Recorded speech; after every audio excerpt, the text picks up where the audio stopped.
Salve, salve pessoal, bem-vindo ao canal O Meu Lugar com o Paulo Ricardo. Esse vídeo vai falar sobre a Nations League, ou melhor, sobre a Liga das Nações, esse título da França, o que representa para a seleção francesa e mais, Bélgica, Itália, Espanha, o que representou chegar nessa fase de mata-mata. Tá curioso? Tem até Google na história. Aguarda aí depois da vinheta que eu volto comentando tudo isso. Solta a vinheta aí!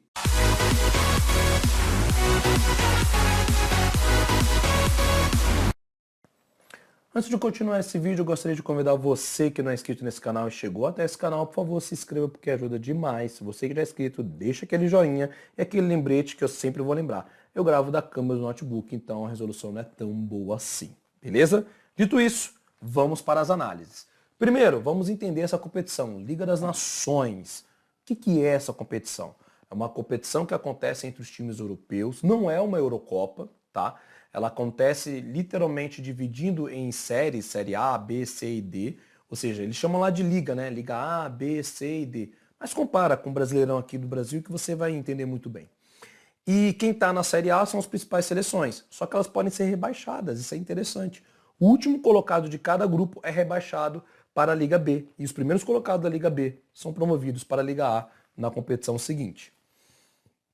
Na Liga A, nós temos literalmente 4 grupos com 4 seleções, jogos de ida e volta e apenas passa o primeiro colocado.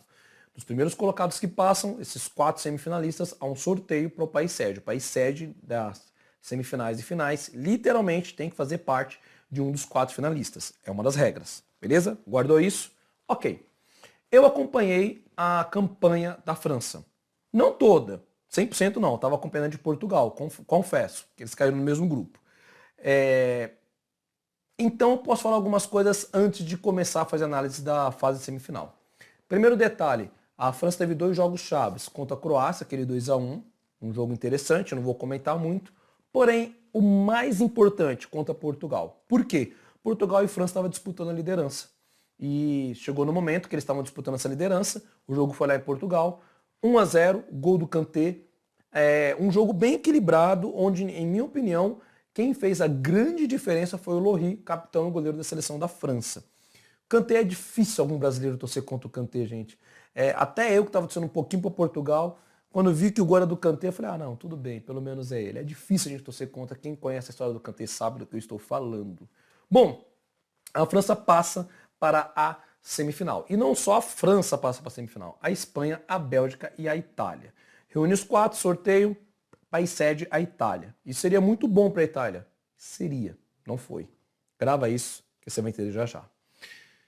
Primeira semifinal foi entre Itália e Espanha. E a Itália jogou, mas não jogou tão bem, porque ela não conseguiu propor o jogo. A Itália se perde quando uma outra seleção fica mais tempo com a bola. E nós estamos falando da seleção da Espanha, onde nasceu o tic-tac, literalmente. Eles conseguiram não fazer um tic-tac, mas conseguiram ficar o maior tempo com a bola, propor o jogo.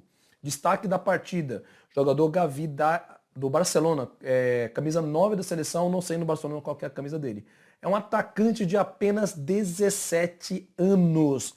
Grava isso, 17 anos. Beleza? Bom, 2-1, a Espanha vai para a final, a Itália fica no meio do caminho. Mas aqui algumas observações. Primeira observação, olha só, lembra que eu falei que o país sede era a Itália? Eu observei nessa partida que em alguns momentos, quando o Donnarumma, o goleiro titular da seleção italiana, tocava a bola, ele era vaiado. O Donnarumma deixou recentemente o Milan para ir para o PSG. Os italianos não esqueceram disso. E isso fez diferença. Imagina você estar na sua casa jogando com a sua seleção e você sendo vaiado. É uma coisa que, nossa, pode mexer uma hora ou outra com você. E teve alguns momentos que eu senti que o Donnarumma estava meio inseguro. Se eu que estava assistindo senti isso, imagina a Espanha que estava jogando contra eles. Foram para cima, venceram. 2 lições fica para a Itália. A primeira lição é que eles precisam saber jogar sem a bola. Eles não estão jogando bem sem a bola. Quando o outro time propõe um jogo, eles se perdem, que é meio estranho falando de uma tradição italiana que é conhecida pela sua defesa. E uma outra coisa que chama a atenção da Itália foi jogadores experientes perdendo a cabeça fácil, inclusive um sendo expulso.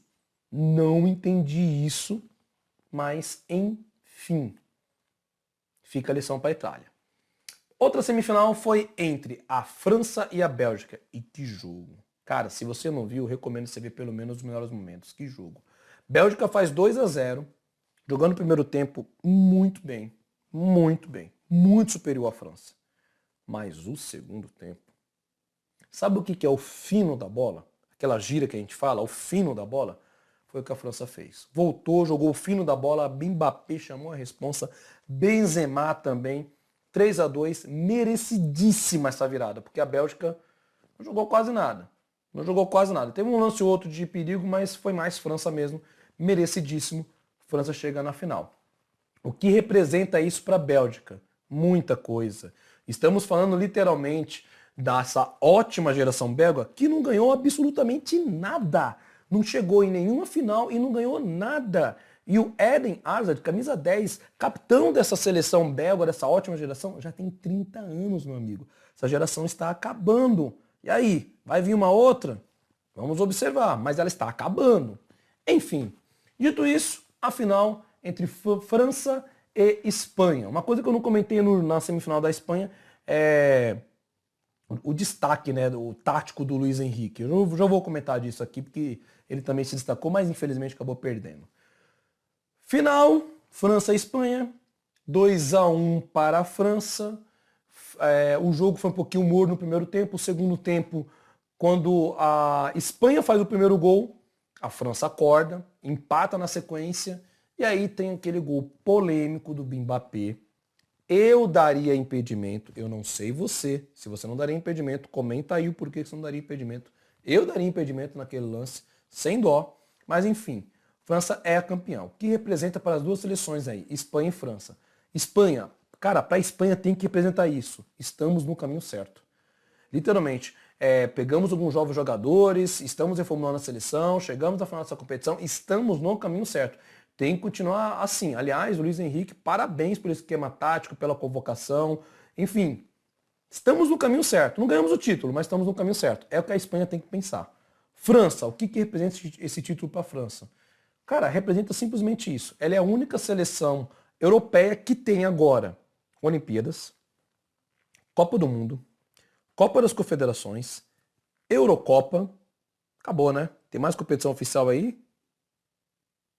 Confederações, Copa do Mundo, Eurocopa, Nations League, Nations League, né? Tipo, ela é a única seleção agora que tem essas competições principais, literalmente. Todas as competições principais de futebol masculino, a França já venceu. Faltava só essa.